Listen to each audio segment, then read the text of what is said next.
Okay, so let's make some sprouts sticky.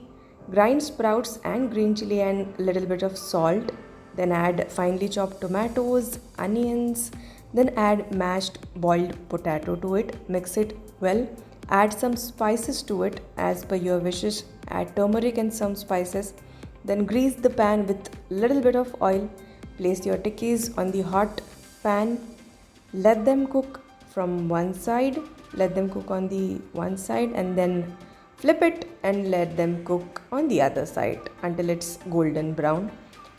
Eat with any chutney or sauce. Let's make Spanish omelette desi version. So I have taken grated potato, added finely chopped tomatoes, onions, green chilies and 2 eggs into it. Mix well, add some salt, another spices as per your choices into it. Then heat your pan, add butter and then add the mixture to the pan. Let it cook for 2 to 3 minutes on the one side and then on the other side. Add some cheese like I've added. If you don't want, don't add cheese. Then serve it hot. It's very delicious, healthy and yummy. So it is a requested recipe. यासाठी लागणारे आपल्याला भिजवलेले मूग, कोथिंबीर, हिरवी मिरची आणि कढीपत्ता हे सगळं मिक्स करून मीठ टाकून मस्तपैकी त्याला पेस्ट बनवून घ्यायचं आहे. त्याच्यामध्ये वरून बारीक चिरलेला कांदा घालायचा आहे.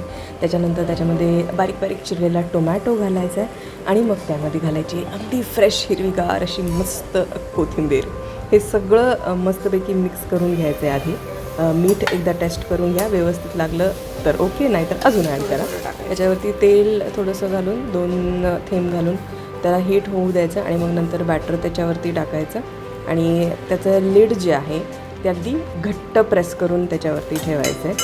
क्लोज करायचं ते लिड टाईटली. त्याच्यावरती जो हिरवा लाईट दिसतो आहे तो लाईट बंद झाला की it is ready. Okay, so let's see how it turns out. टडा, it's ready.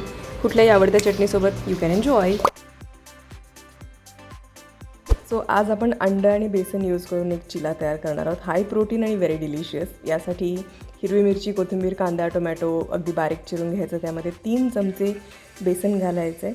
हे एका व्यक्तीसाठी तयार होते. त्यानंतर हळद आणि थोडासा गरम मसाला, चवीनुसार मीठ यामध्ये घालायचं आहे. त्यानंतर ह्याच्यामध्ये घालायचं आहे लाल तिखट. तिखट जे आहे ते तुमच्या चवीनुसार तुम्ही ॲडजस्ट करू शकता. त्यानंतर हे मिक्स करून घ्यायचं आहे. कोरडं कोरडं जे आहे ते पाणी त्याच्यात घालायचं आहे आणि अशा पद्धतीची एक कन्सिस्टन्सी तयार करून त्यात एक अंडं घालायचं आहे. त्यानंतर तवा गरम करून त्यावरती थोडंसं तेल टाकायचं आहे, ब्रश करायचं आहे आणि हे बॅटर यावरती टाकून पसरून घ्यायचं आहे. 2 मिनटात कुक होतं. फ्लिप करून दुसऱ्या साईडनं सुद्धा कुक करून घ्यायचं आहे. ते मस्तपैकी एका व्यक्तीला पोटभर होतं हे. थोडंसं सॉस घ्या आणि enjoy. Let's make oats and banana pancakes today. यासाठी सिम्पल ओट्स जे आहेत ते घ्यायचे. थोडंसं भाजून घेतलं मी त्याला ओट्सला आणि त्यानंतर हे सगळं ग्राइंडरमध्ये टाकायचं आहे. ओट्स टाकायचं आहे. त्याच्यानंतर गव्हाचं पीठ जे आहे थोडंसं ते टाकायचं आहे. थोडासा गूळ त्याच्यात घालायचा आहे. त्यानंतर ड्रायफ्रुट्स जे आवडीचे आहेत ते घालायची. केळी त्याच्यात घालायची आहे. मी हर्बलाईफचं प्रोटीन पावडर टाकते, तुम्ही कुठल्याही टाकू शकता. याच्यामध्ये थोडंसं नंतर पाणी घालायचंय किंवा तुम्ही दूध सुद्धा घालू शकता. अदरवाईज अंड सुद्धा यात घालू शकता. मस्तपैकी पेस्ट तयार करून घ्यायची. त्यानंतर तवा जो आहे तो गरम करायचा आहे. आधी व्हॅनिला एसेन्स टाकलंय, मग त्यानंतर तवा गरम करून घ्या. थोडंसं तूप किंवा बटर लावून त्यावरती पॅनकेक्स अशा पद्धतीने टाकायचे. पसरायचे नाही दोशासारखे. आणि एका साईडने कुक झाल्यावरती दुसऱ्या साईडने त्याला मस्तपैकी कुक करून घ्या. अगदी हॉट असे सर्व करा. त्याला गार्निशिंग केळी आणि त्यानंतर मध त्याच्यावरती मी घातलंय थोड्याशा आणखी गोडवा येण्यासाठी. Ready delicious oats banana pancake.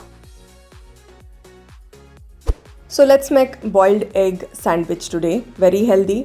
अंडं उकडून घेतलं आहे आणि त्याला मॅश करून घेतलं आहे मी, किंवा तुम्ही किसणीतून किसून घेऊ शकता. त्यानंतर त्याच्यामध्ये टोमॅटो, कोथिंबीर, हिरवी मिरची असं सगळं ॲड केलं आहे. कांदा पण घालू शकता, मला आवडत नाही, मी नाही घातला. नाव ॲड मेयोनेज थोडंसं. Then add a little bit of ketchup to it आणि थोडंसं लाल मिरची powder because I like spicy. आणि मग त्यानंतर थोडंसं मीठ त्याच्यावरती घाला चवीनुसार. आणि ब्रेडला, ब्राऊन ब्रेड्सला दोन्ही बाजूनी मस्तपैकी तूप लावून घ्या. त्याला पॅनवरती ब्रेड ठेवून त्याच्यावरती मस्तपैकी सगळं मिश्रण घालून दोन्हीही बाजूनी त्याला छानपैकी गोल्डन ब्राऊन होईपर्यंत शेकून घ्यायचं आहे दोन्ही बाजूला. Now it's ready. Let's cut it into 2 आणि you can serve it with sauce or any kind of chutney. Yes, it's ready and it's very healthy and delicious. Yum.